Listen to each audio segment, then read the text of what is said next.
Hi, welcome back, my little chickadees. Now, thank you for joining me again. Thank you for listening to this. I'm pretty excited because I was so sad when we couldn't do children's church and service, but now I've got a way to still talk to you guys, which is pretty amazing. So, today we're going to talk about the upper room a little bit more. That is the Last Supper that everybody had. I don't want us to miss a thing about that story because it's so cool. So, what I'm going to do in a minute is I'm going to read you another story from another Bible that's a little bit longer. But before we get there, I've got something I want to talk to you guys about. Now, what I want to talk about is, have you ever played with a balloon? Now, balloons are fun, aren't they?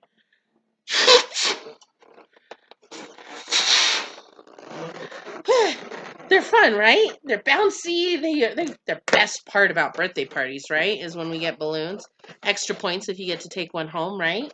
Now, balloons are so much fun, but what happens when a balloon meets up with a pin? Is it just a regular pin? What do you guys think happens? You ready for it? Oh, oh, that was scary. Ah, did you guys see that? How quickly that popped? Now, it doesn't last, does it? I think people are a lot like balloons. Let me tell you how.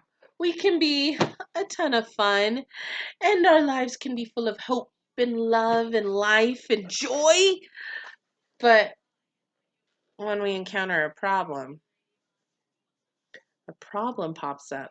Kind of like what's happening now with all this stuff where everybody's sick and we can't go outside. When we encounter a problem, let's see how that goes. All that hope and joy, it just disappears. Now, there are a lot of people in the world who need help because their problems are just too big to overlook, right? Now, they need protection from trouble and they need something that's going to give them eternal hope. Hope that never goes away. Let me tell you about that hope, guys. There's a lot of people in the world that need this hope. And let me tell you why this hope is so special. God can give people that protection. Now, when I say protection, that doesn't mean bad things aren't going to happen. No. But it does say that God's still going to give them that hope and that joy. Let me show you how. I got my handy balloon here. I've got some regular tape.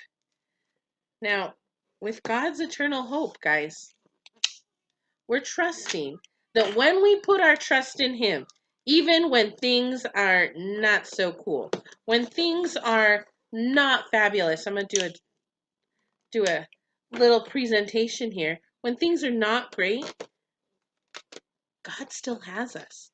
So when those same things jump up and cause us problems, they don't take away our hope and the joy. Check this out. Ready? Can you guys see there? I'm going to go with it. Our hope and our joy doesn't leave, guys. It sticks around. Because we know that God is a God who fulfills His promises, that we can trust.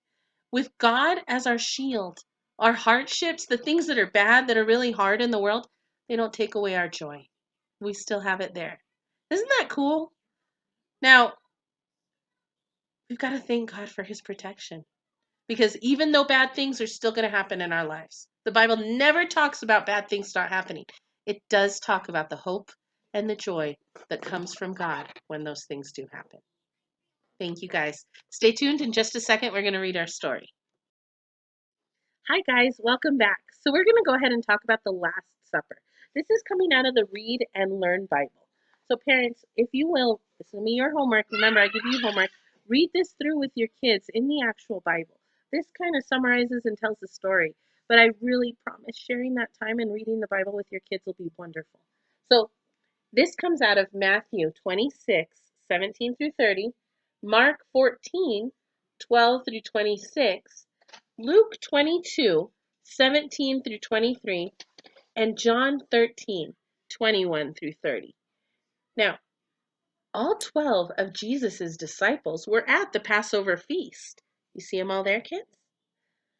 The 12 were Peter and his brother Andrew, John and James, sons of Zebedee, Philip, Bartholomew, Thomas, Matthew, James, son of Alpacius, Thaddeus, Simeon, and Judas Iscariot. The disciples were all different. Some had more faith than others, but they were all loyal to Jesus. Do you see that picture, guys? All but one. Jesus knew this disciple was going to turn against him. He said, "I tell you for certain that one of you will betray me. I will dip this piece of bread in the bowl and give it to the one I am talking about."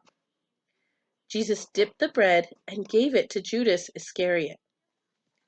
Now, when you betray somebody, that means that you're being disloyal to them. And dipping the bread, so traditionally at meal times, flat bread was used a bit like a spoon. So instead of spoons, they had flat breads, right? And it was dipped in this big dish. Now, as a sign of friendship, the head of the family would choose the best piece and offer it to an important guest. Now, after Jesus dipped the bread, Judas stood up. You guys see the picture there? Judas stood up. Jesus told him, "Go and do what you must do." The other disciples watched Judas walk away. They did not know what was going on. Then Jesus told the others that he would soon be going away from them. It was time for him to die. That was God's plan for him all along. Look at this. Then he told them that when he was gone, they must love one another as he had loved them. The disciples did not want Jesus to leave them. Jesus said, "You are very sad now, but later I will see you, and you will be so happy that no one will be able to change the way you feel." Jesus took some of the bread in his hands and he blessed it. He picked up a cup of wine and he gave thanks to God. He shared the bread and the wine with his disciples. Now, when they would drink wine, it was to celebrate special moments during the Passover celebration to give thanks to God for freeing his people from slavery. Now, they're talking about the Old Testament story when all the slaves were freed from Egypt, guys. So let's keep going. He says, "This bread and wine are a part of me. Take them as a way of remembering me." Afterwards, they sang a hymn and went out to the Mount of Olives. Now, that's really cool. Do you guys get that? We still do that today. Jesus started this and he said, "Take them in remembrance of me." And now, 2,000 years later, pastors all across the country still do it. They still share that and they take it in, they break the bread, and they say, "This is my body broken for you. Do this in remembrance of me." And they said, likewise, they drink the wine, but they usually use grape juice. And they say, "This is my blood spilled out for you. Do this in remembrance of me." Is that not so cool that Jesus started something we still do today? Is that not amazing that when we do this, we purify our hearts and we pray to God? But isn't that awesome that we get to share something that he did? Guys, that is just too cool. Now, tomorrow we're going to talk about him going out to the Mount of Olives because a lot of really cool stuff happened there.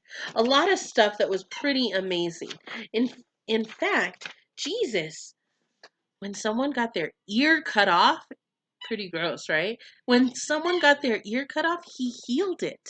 So tomorrow we're going to go ahead and talk about that. Thank you guys for joining me. I hope, parents, that you've been able to just be blessed and talk to your kids about this. Like, we can do so much in children's ministry, right? But you guys are the ones that have them day in and day out. Talk about this. Talk about why your family does this, why it's important. Thank you all. Love you. God bless. Wash those hands.